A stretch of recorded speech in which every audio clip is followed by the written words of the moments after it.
Hi guys! Welcome to Airs of Zeal. So, andito na naman tayo for today's unit. Ito yung AW Custom HX2003. Okay?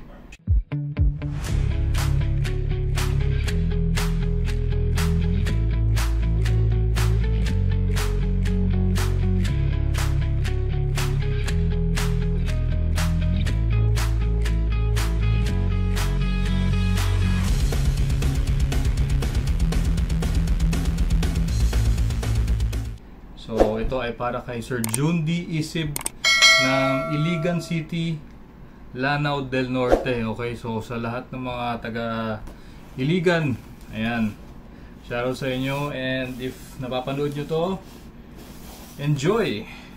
And syempre, para kay Sir June D, thank you very much, sir.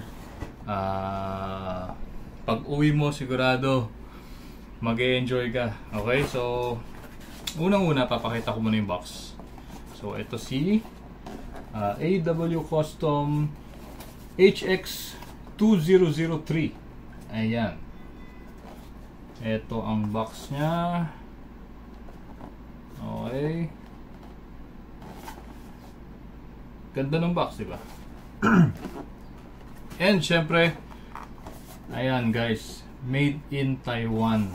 And yun na nga ang AW Custom, since nasabi ko na siya dati, maganda siya dahil ang loading nozzle nito tsaka yung gas route is mas maganda compared sa mga typical na made in Taiwan units natin. Okay, so pakita ko muna yung unit. Ayan, napakaganda oh. Okay, kabila. Ayan siya. Okay guys, again, hindi ito full metal, okay? So although mabigat siya, dahil mabigat yung magazine, pag nilagay nyo dyan, mabigat sa mabigat, pero hindi siya full metal. Okay, ang metal lang dito, itong slide, itong lower part. Pero pagdating dito, hindi na siya, plastic na siya. Okay, plastic na to. Kung naririnig nyo, plastic na yan. Pero mabigat pa rin. Hindi naman super bigat. Tama lang siya sa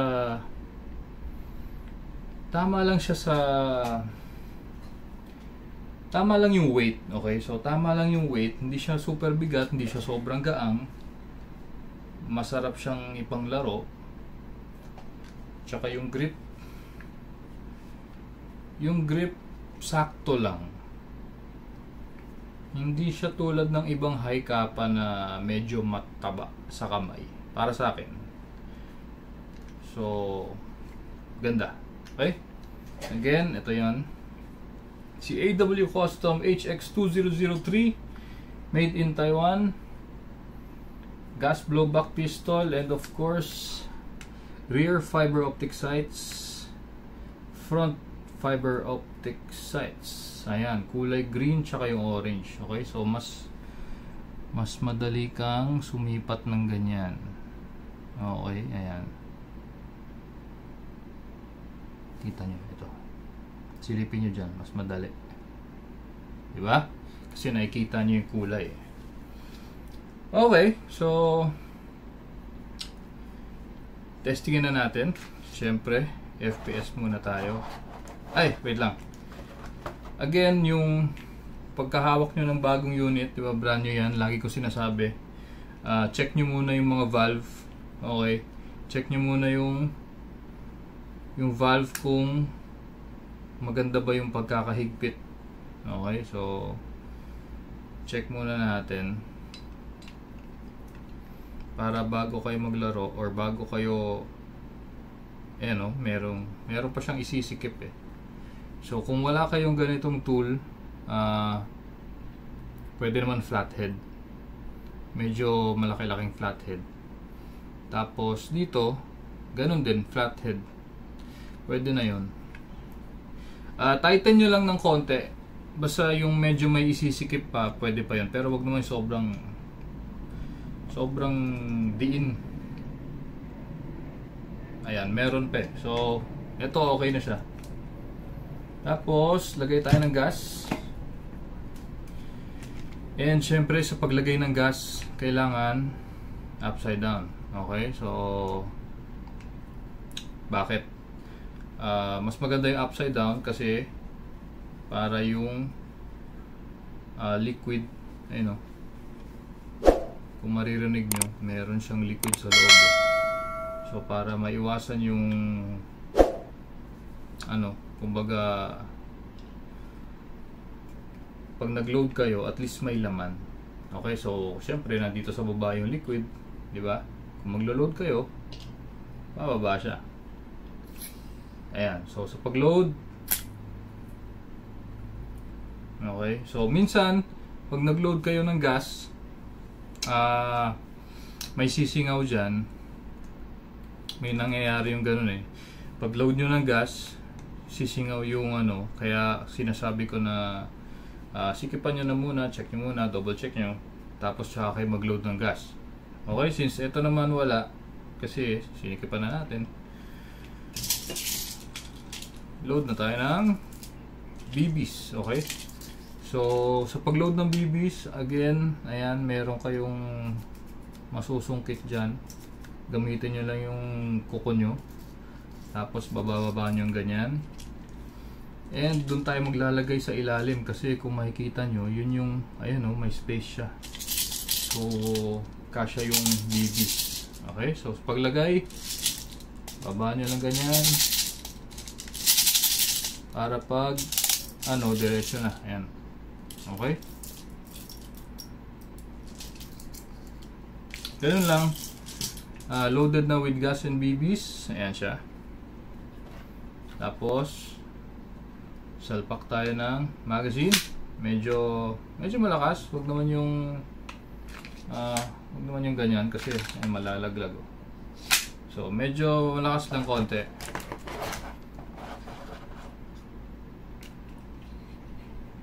FPS tayo, FPS test. Keep your trigger finger out. Okay, so magandang practice yun na ganun. At syempre yung baril nyo is nakatutok sa safe direction kung saan walang matatamaang masasaktan or masisira. Yan. Okay, again, nakalabas palagi ang finger, and sa pagkasa, pull nyo lang yan, tapos bibitawan nyo na. Okay, so pag binitawan nyo, huwag nyo na siyang i-guide pabalik. Okay, so basta bitawan nyo na lang gano'n. Okay, and eto na nga, FPS test tayo gamit ang 0.20 grams na BBs. Okay, so firing. Oh, 247.5 sa pa. 347.6. Bakit nag 247? Ayan. 347.6. Isa pa nga. 343.8. Ayan. 343.8.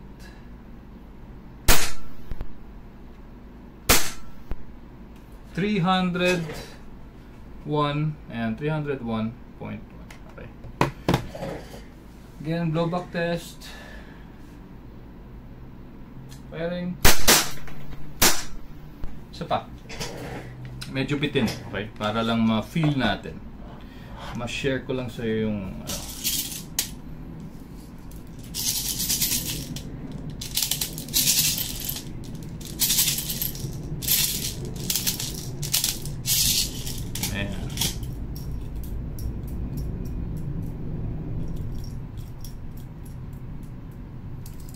alright.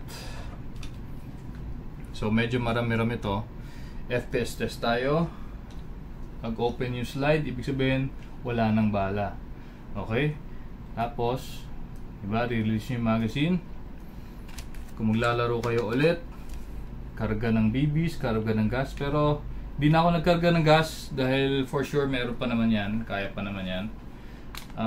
Salpak nyo lang yung magazine, and again, ayun o, makikita nyo yung kulay pula, yung dalawang kulay pula na yan. Yan yung mga parts na out of the box, meron na siyang ganon. So upgraded siya kasi nga stock na ni stock na ni AW Custom. So yun ang maganda sa kanya. Kaya yung ibang units niya medyo pricey. Intindihin nyo na lang yung ganon. Okay. So ayun na yung bala. Ayun o, nasa magazine. Ayun ang bala. So pag binitawan natin yung slide stop, magre-rest na yung slide. Tutulak na niya yung BBs dun sa chamber. Then ready to fire na. Okay. So ganon siya. Ganon ang nangyayari pagka binababa niyo yung slide. So kada blowback, di ba? So kada blowback niya, nagfi-feed siya ng BB doon sa chamber sa loob. Okay? So ganun siya. Yun ang cycle niya, okay?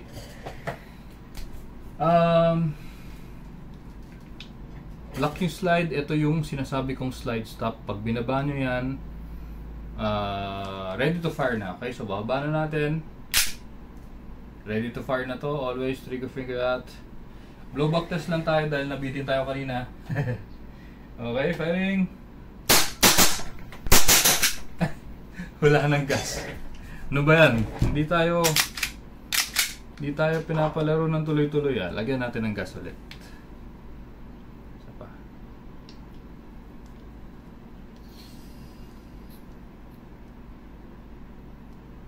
Wala na tong ano ko eh. Meron bang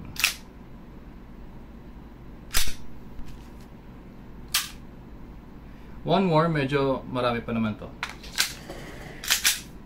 Okay, firing. Sarap. Sarap lang maglaro, di ba? Okay, so ayan, nag-open na. Makikita nyo wala nang BBs dun sa magazine niya. Nag-open yung slide. Okay. Una nyo gagawin, release nyo yung magazine. Yeah, release nyo yung magazine. Baba nyo yung slide stop. Then, rest nyo yung trigger or hammer. Tapos, babalik nyo na yung magazine. And, pwede nyo na siyang i-store. Okay? So, pag magsustor kayo ng units, maganda meron kayong case. Kaya for starters, nire-recommend namin kunin yung pistol bundle. Okay? So yun ay yung bundle na Raptor case, yung BBs, yung gas, BB loader, tsaka silicone lube. Okay? So yun yung mga items na basic items na kailangan nyo. Okay? Kaya nire-recommend namin yun kasi para maiwasan. Kasi para sa inyo rin yun. Kasi may mga umu-order na gas and BBs lang eh. Tapos after a while, magko-contact sila ulit. Tapos sasabihin nila, Sir Migs,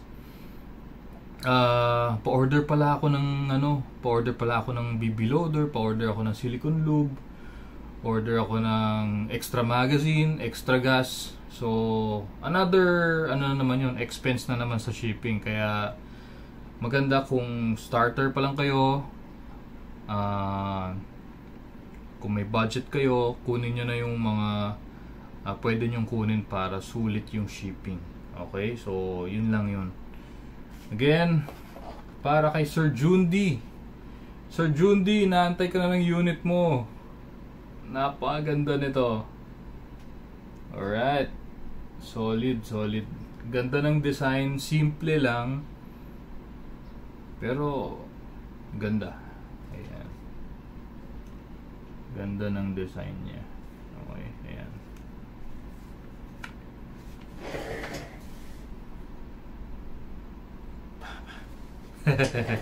Okay. So yun lang. Again, sa lahat ng sumusuporta, grabe, maraming salamat. Hanggang ngayon, tuloy pa rin. Okay, so yun lang. Thank you very much. And kung umabot kayo sa part ng video na to, again, paulit-ulit ko sinasabi, consider nyo yung i-like yung video, i-like yung page, follow nyo, and meron din kaming sa YouTube naman, Airsoft Zeal, search nyo lang. Okay, so para alam nyo yun, yung help na yun, yung isang like, isang share, isang subscribe, libre yun, pero sobrang laking tulong sa amin. Okay, so again, thank you very much Sir Jundi, and of course kay Sir Randy.